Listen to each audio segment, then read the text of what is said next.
وہ سنی دعوت اسلامی کے مبلغ ہمارے نعت خواں عرفان بھائی کی طرف سے، اور آخری شعر مکتے کا وہ انشاءاللہ حضرت مولانا سید امین القادری صاحب کی طرف سے۔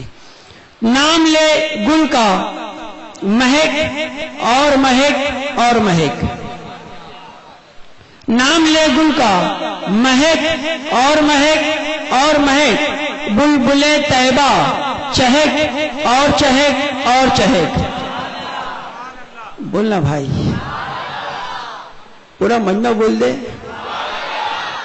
تو یہ مطلع تھا عرفان بھائی کی طرف سے۔ اب مقتدی سید صاحب کی طرف سے کل آپ نے تقریر سنی ہوگی، اسی تقریر کی روشنی میں شعر آپ تک پہنچا رہا ہوں۔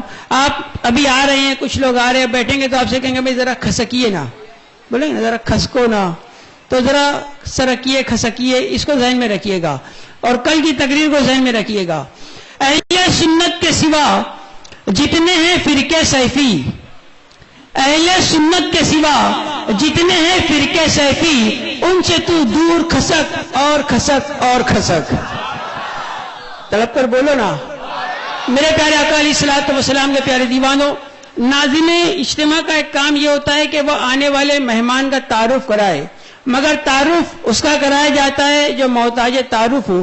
آنے والی شخصیت کسی تعارف کی محتاج نہیں ہے، اس لیے بلا کسی تاخیر کے میں خطیب اہل سنت، ناشر مسلک اعلی حضرت آل رسول حضرت مولانا سید امین القادری صاحب کی بارگاہ میں عرض کروں گا کہ حضور تشریف لائیں اور تشنا قلوب کو عشق مصطفیٰ کے جام سے سیراب فرمائے۔ ریاض دی کہ یہ معصوم غنچے سموم کفر سے مرجا رہے ہیں، انہی کو تازگی دینے کی خاطر یہ وارث انبیاء کے آ رہے ہیں۔ نعرہ تکبیر، نعرہ رسالت، علماء اہل سنت۔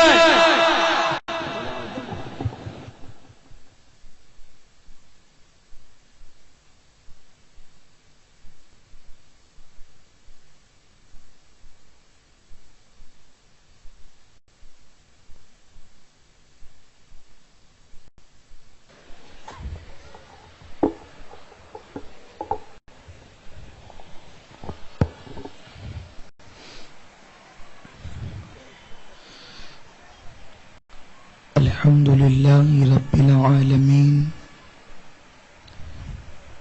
والعاقبة للمتقين والصلاة والسلام على سيد الأنبياء والمرسلين وعلى آله وأصحابه الطيبين الطاهرين، أما بعد، فاعوذ باللہ من الشیطان الرجیم، بسم اللہ الرحمن الرحیم۔ ان السمع والبصر والفؤاد کل اولئک کان عنہ مسئولا، صدق اللہ العظیم۔ غوث اعظم بمن بے سرو ساما مدد، قبلہ دین مدد، کعبہ ایمان مدد، بگرداب بلا افتاد کشتی، ضعیفان شکستہ رات پشتی، بحق کے خواجہ عثمان ہارون، مدد کن یا معین الدین چشتی، مدد کن یا معین الدین چشتی، مدد کن یا معین الدین چشتی۔ منبر پر جلوگر لائق صد احترام علماء کرام، رفقاء دعوت، حاضرین سنی اجتماع، السلام علیکم ورحمۃ اللہ وبرکاتہ۔ آئیے ہم اور آپ مل کر انتہائی عقیدت و محبت کے ساتھ اپنے اور ساری کائنات کے مرکز عقیدت، انیس بے کساں چارہ ساز درد منداں، ہم غریبوں کے غم گسار مصطفیٰ جان رحمت حضور احمد مجتبی محمد مصطفیٰ ارواحنا فدا صلی اللہ تعالی علیہ وسلم کی بارگاہ بے کس پناہ میں جس طریقے سے میں پڑھا ہوں آپ بھی میرے ساتھ مل کر بآواز بلند پڑھیں. الصلاۃ والسلام علیک یا رسول اللہ، الصلاۃ والسلام علیک یا نبی اللہ، الصلاۃ والسلام علیک یا حبیب اللہ، وعلی آلک واصحابک یا نور اللہ،